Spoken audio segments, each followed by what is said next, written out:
Are you ready to get a little groovy today? I'm jumping back to the 1960s with this episode of the best fantasy and science fiction on television. Top 10.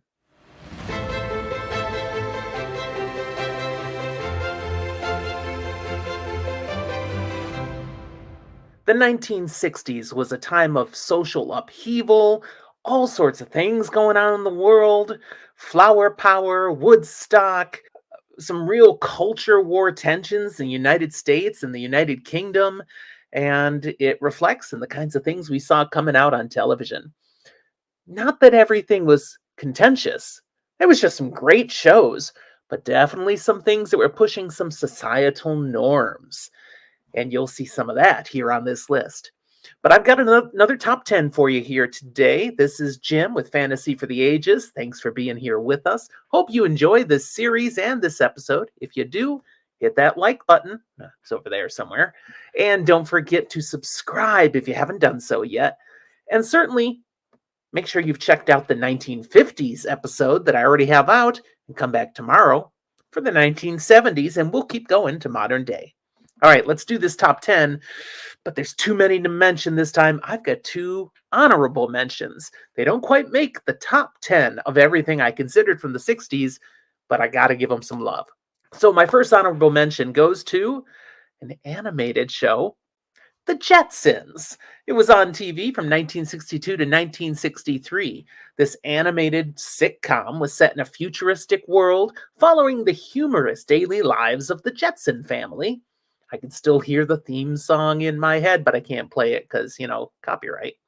But watching the Jetsons navigate the challenges and conveniences of a high-tech space-age lifestyle. I mean, flying cars. Yet some of the other things on the show we do already have. I'm shocked this only ran for 2 years on broadcast television because I seem to remember watching so many episodes as a child in the 70s on Saturday morning cartoons. These were constantly being rerun. The Jetsons and the Flintstones, two extremes time-wise, but they were staples of my childhood. And my second honorable mention, it's like number 11. It almost makes the cut. My Favorite Martian, broadcast from 1963 to 1966. This was a comedic series about an extraterrestrial named Martin, who arrives on Earth and poses as the uncle of a human reporter, Tim O'Hara, while attempting to blend in with society. The show combined some real strong humor with science fiction, showcasing Martin's alien abilities and his misadventures in adapting to human life, making it a charming, family-friendly program of the era. That human reporter, he was played by Bill Bixby, an actor you might recognize if you were a fan of a certain Marvel superhero, a show that pops up later in television that I might talk about on a future list. All right, number 10 is a twofer. So I'm kind of cheating here already. But these two shows were so similar with a slightly different feel. The Munsters, 1964 to 1966, and you know it, The Addams Family. Also from 1964 to 1966, these were on competing networks, basically head-to-head. Both of them offered humorous takes on traditional family sitcoms by centering on quirky, macabre families who embraced their supernatural traits.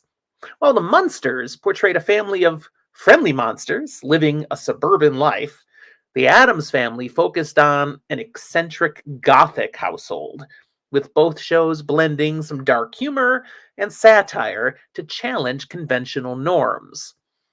Some of this, they were able to poke fun at those conventions in the 60s that were starting to be reconsidered. I loved the Munsters as a kid. The Addams Family, okay, I watched that a little bit, but as an adult, I've come to appreciate both the shows highly. Number 9, The Time Tunnel, airing from 1966 to 1967. This followed two scientists, Tony Newman and Doug Phillips, who become trapped in a top-secret government time travel experiment, hurtling through different historical periods each episode. The show was notable for its ambitious premise, impressive special effects for that era, and the way it combined historical drama with speculative science fiction. It was kind of a genre mashup, and it worked. Number 8, Lost in Space, 1965 to 1968. This was one that, in syndicated reruns, I watched a lot as a kid. Many, many episodes. I thought it was terrific. The robot was my favorite. This follows the adventures of the Robinson family, stranded on an alien planet after their space mission goes awry, as they struggle to survive and find their way home. It's known for a mix of campy humor, family drama, and memorable characters like the cunning Dr. Smith and that iconic robot.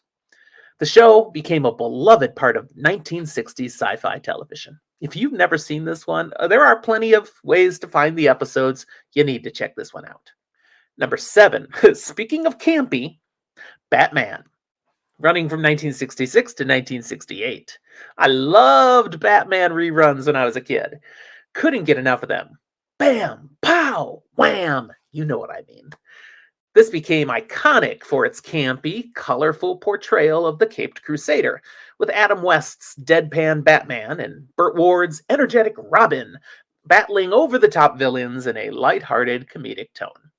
Its use of dynamic visuals, including comic book-style on-screen sound effects, and memorable guest stars made it a pop culture phenomenon, blending superhero action with satirical humor. Number 6, something kind of different. Thunderbirds, which was on from 1965 to 1966. This was a groundbreaking British sci-fi series that used supermarionation. They might have a copyright on that term. It was a kind of puppetry, and it told the story of International Rescue, a secret organization that performs daring rescue missions using high-tech vehicles and equipment. Renowned for its impressive special effects, detailed model work, and thrilling action sequences, the show became a classic, influencing future generations of science fiction and adventure programming. And this supermarionation puppetry, it was unique. Again, it's one that's worth going back and checking out. Number 5, The Invaders, 1967 and 1968. This is a much more serious tone, and actually what's coming up on our list, we've got a number of them that are more of a serious ilk. This particular show, The Invaders, was a suspenseful sci-fi series centered around architect David Vincent, who discovers that aliens are secretly infiltrating Earth. And he's got to find a way to convince a skeptical world of this impending invasion. The show stood out for its intense, paranoid atmosphere and its portrayal of a lone hero fighting this unseen, shape-shifting enemy. No one will believe him. It was reflecting the anxiety of the Cold War era. So again, a little more tense, a little more dark, high level of suspense. Number 4, The Outer Limits, on the air from 1963 to 1965. And man, this show should have run longer. It was an anthology series known for its eerie, thought-provoking stories that explored science fiction, horror, and the unknown, often with unsettling twists. I've seen quite a few of these episodes, again, running in reruns. It's praised for its high-quality writing and groundbreaking special effects. The show pushed the boundaries of 1960s television, delivering cautionary tales about humanity's relationship with technology, space, and alien life. Number 3 is a repeat, The Twilight Zone, which was on the 50s list because it started in 1959, but most of the show was running in the 60s because it ran until 1964. And compared to everything out there, it's still the third best show of the 60s. It was number 1 in the 50s. This show, man, its impact was profound. It's understood and recognized as exceptional for its imaginative storytelling and its ability to explore profound moral and philosophical themes through science fiction and fantasy, often ending with unexpected twists that left lasting impressions. This is the kind of show that made people think, and I think actually pushed cultural change. Rod Serling's writing, combined with top-notch performances by a changing cast of actors that they brought in, And then innovative cinematography, I was just stellar. It made the show both thought provoking and entertaining. It really set a high bar for future anthology television. Okay, two left. You might know what these are.